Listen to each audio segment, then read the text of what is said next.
What's going on, everyone? I'm just a typical, average American here today to react and learn about Canada's insane plan for the Arctic. Canada, what are you up to? What's going on? To be honest, this is the very first time that I'm hearing about this. I didn't know that Canada had any serious plans for the far north, the Arctic regions of Canada. So today, I want to check out this video and learn more about this. What exactly Canada is up to up there. So let's take a look. Canada is concerned. The effort Moscow is making to upgrade its Arctic bases is massive. There is a pressing need to modernize Canada's NORAD capabilities. NORAD has existed since the Cold War. The Canadian Arctic was then fitted with complex networks of radar stations, and their goal was to detect incoming threats from the Soviet Union. Whoa! We're talking about, geez, this is a lot more serious than I realized. We're talking about, like, Russia, Soviet Union, stuff that began back then, and stuff that Canada is trying to implement now for what? Like, precautions and safety against, like, Russian activity in the Arctic? I think that's what we're trying to say here. Like most Arctic projects of that era, it was built and operated largely by the United States. But if we look at the Canadian Arctic today, it paints a different picture. These lands are remote and lack critical infrastructure. They haven't been developed like Alaska, and they aren't being used for trade and defense like the Russian Arctic. While Canada controls a third of the Arctic region, their investments only account for 2%. Is it? Oh, I did not know that. Interesting. This is definitely like a really, really massive part of Canada, right? And sort of a part that, no offense, because I know there's people who do live like in northern Canada and stuff, but let's be honest, is a part of Canada that gets a lot less attention, and certainly that us Americans don't know anything about. That whole part, like the north part of Canada, that like kind of like sticks up, up there, sticks up like a crazy bedhead or something. And I can't say I can't say that I've ever thought about like what kind of infrastructure Canada has up there. I would think none, really, because it's really desolate and cold. But now that I think about it, there obviously must be some strategic benefits to maintaining, I don't know, like at least radars and outposts and stuff that far north, especially when like Russia is doing a lot of that stuff already. That makes sense to me. Is it time for Canada to start developing the Arctic like the US or Russia, or is there a good reason to stand back? This is the Canadian Arctic with hindsight. Okay. It's the Cold War in the Arctic. Global tensions find a new stage in the warming Arctic. The balance of power is shifting north. China calls itself a near-Arctic state and is collaborating with Russia there. Russia is flexing its muscles again, and the Canadian Navy is right in the middle of it. This is really interesting to me because I got to admit, I've never particularly thought about the Arctic regions of the Earth, let alone in Canada. And like, I really didn't know that it was that important. But we're talking about like China doing stuff there, Russia doing stuff. The video said Canada has like almost a third of the Arctic landmass. So I don't know if this is like some kind of big opportunity for Canada or what exactly the plan is here. Canada's map stretches from the Pacific to Atlantic and Arctic Ocean. But these northern lands haven't yet reached provincial status. And this might become a geopolitical flashpoint. A new trade route, the Northwest Passage, is opening as sea ice retreats. But on the other side of the North Pole, there's a more immediate threat. Russia is increasing its Arctic defense investments. And as defense budgets everywhere are rising, Canada is now planning to use this to massively develop its Arctic region. Wow, you know, what this does make me think of is a video that I did very recently talking about U.S. military general talking about how much the United States relies on Canada for like identifying threats, especially to the north, sort of protecting the United States to the north where, you know, where Canada is and giving us the data and information about that. So I think this is kind of related to that. The Arctic Ocean, for most of the year, is covered with ice, but that is decreasing. The maximum extent of sea ice has been trending down for decades, and this opens these waters for shipping. The number of ships in the region has increased by 37% over the last decade or so. And once these waters are safe enough for consistent container traffic, it would change global supply chains. Oh, that's interesting. That's very significant. And it's kind of cool in a way for Canada. It's like, you know, global warming isn't cool. Literally, it's not cool. It's hot. It's the opposite. But you can't deny it's, in a way, like nice for Canada at least. If the Earth is going to be destroyed or whatever in a desperate, fiery demise at some point, or at least, you know, heating up, and this ice is melting, and Canada is benefiting in the sense that it's opening up these trade routes, which were previously like way too treacherous or thick to get through, and now Canada has all these like shipping lanes that are going to be opening up. And I don't know exactly like the ramifications for Canada, like how much you guys are going to benefit from that, but it seems to be very, like, pretty substantial from what we're kind of saying. This is something that has already been substantially covered in other YouTube videos, and this is the idea. A ship that is traveling from Asia to Europe would no longer have to go through the Panama Canal, and this would help them save thousands of miles of travel and hundreds of thousands of dollars on fuel. Whoa, okay, if that's what it is, this is huge. Wait, that could actually be huge. So there would be like a huge amount of ships like trying to take advantage of that, right? And I don't know exactly how that would work, if Canada would set up some kind of toll booth or something, or what, you know, but that's really significant. Canada could charge a transit fee, and this could help support local communities. But there is a more immediate upside to retreating ice.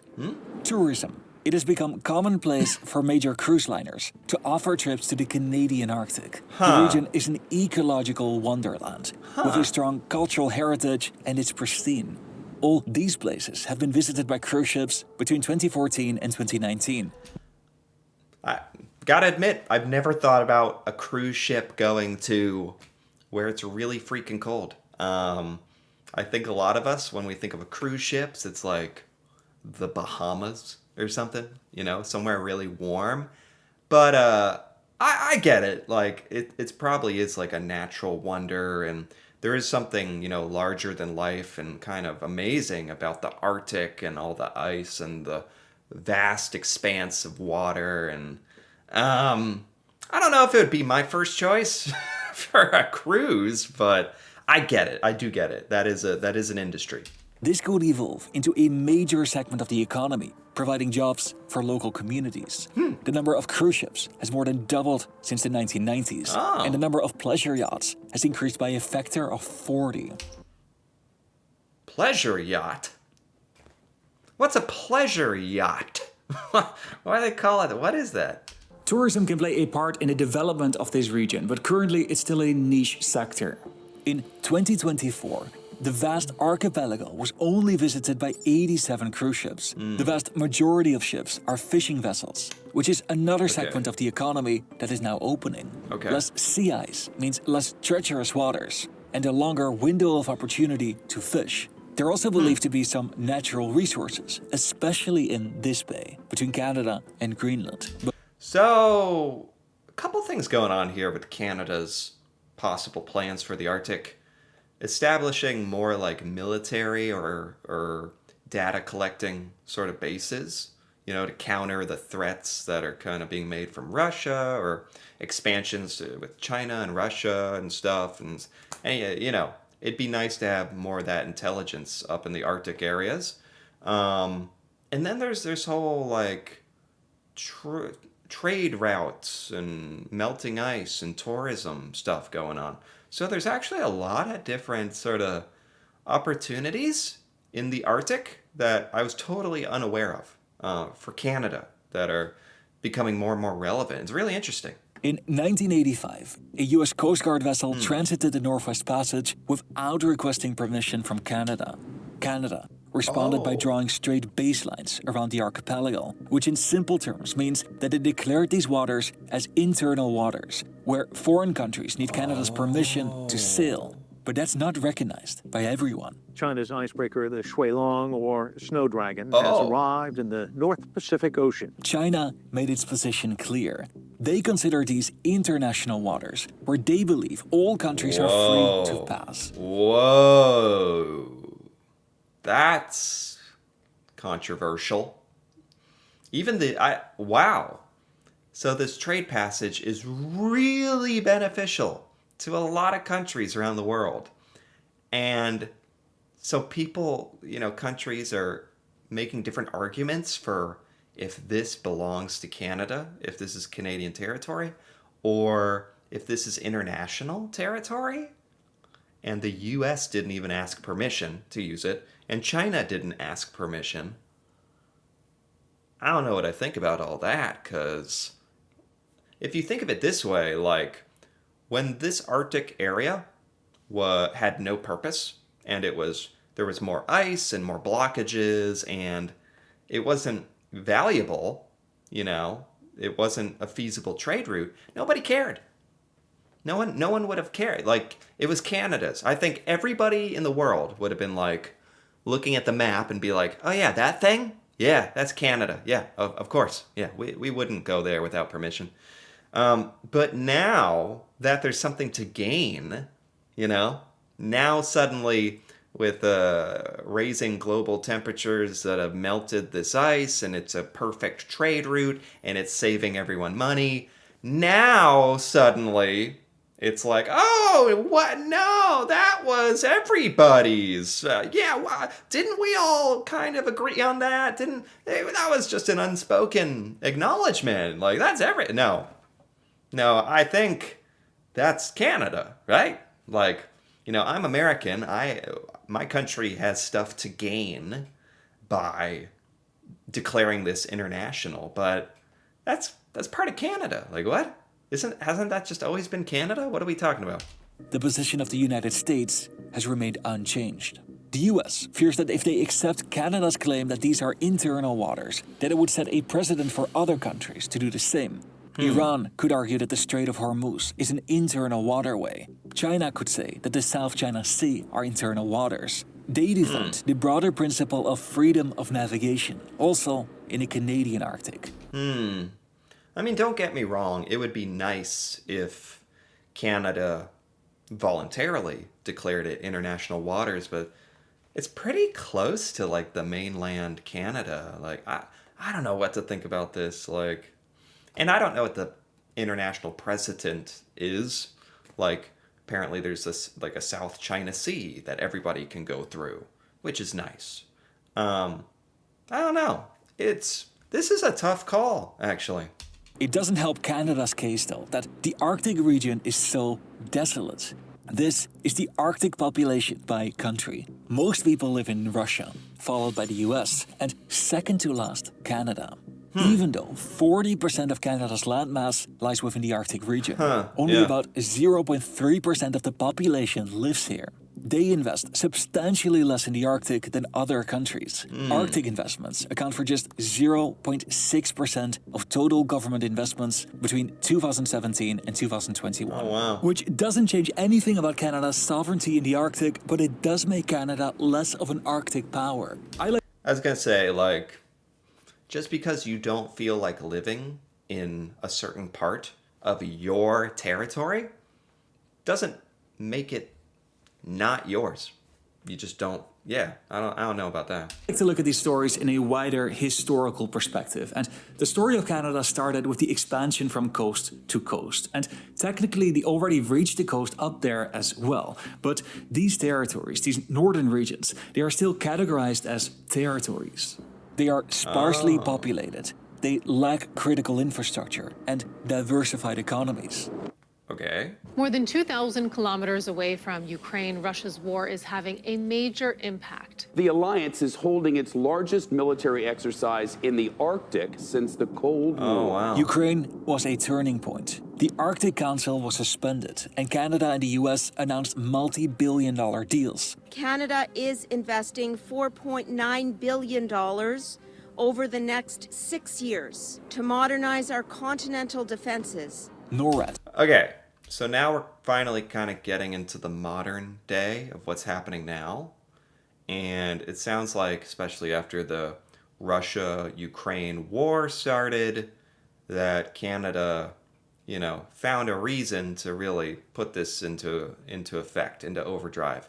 And it's investing billions of dollars in Arctic what exactly? Continental defenses. Okay. Fences. NORAD is unique. It is the only military command structure in the world that is shared by two countries. The commander is a US 4-star general, and the deputy commander a Canadian 3-star general. Yeah, okay.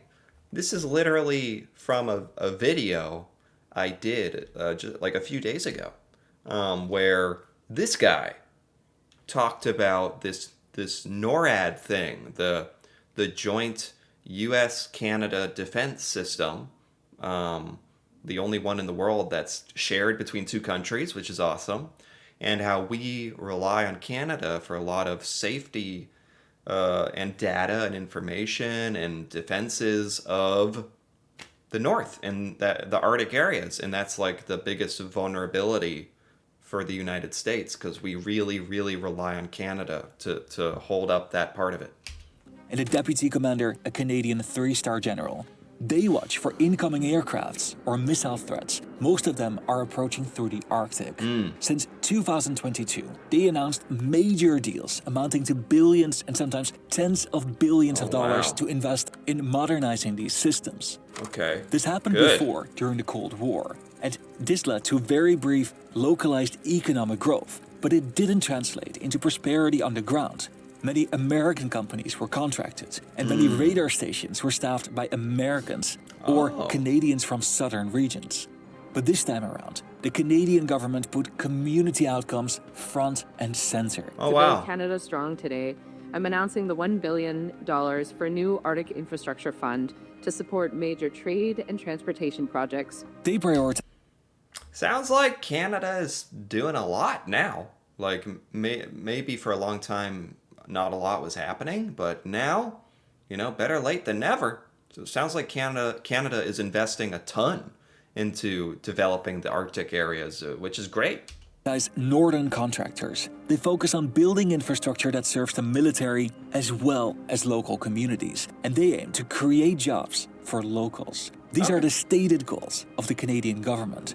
This is their central philosophy this time around, to use defense spending to help develop the Arctic region in some way, similar to what the United States has done in Alaska.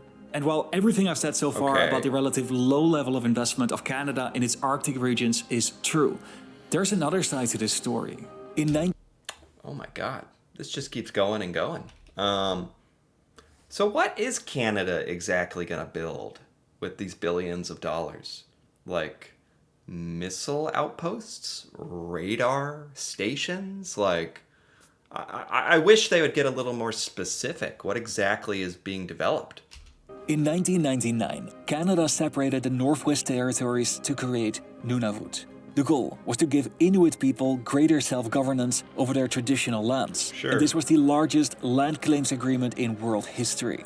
Canada has protected large swaths of wilderness. They took a leading role in promoting peaceful cooperation when they founded the Arctic Council. And they have made great progress by empowering indigenous communities through revenue sharing agreements and investments in healthcare and education. Nice. I am rooting for them. I fail to see how these waters could be anything but Canadian, regardless of whether publicly saying so is a strategic policy decision. They just have to start acting a little bit more like it.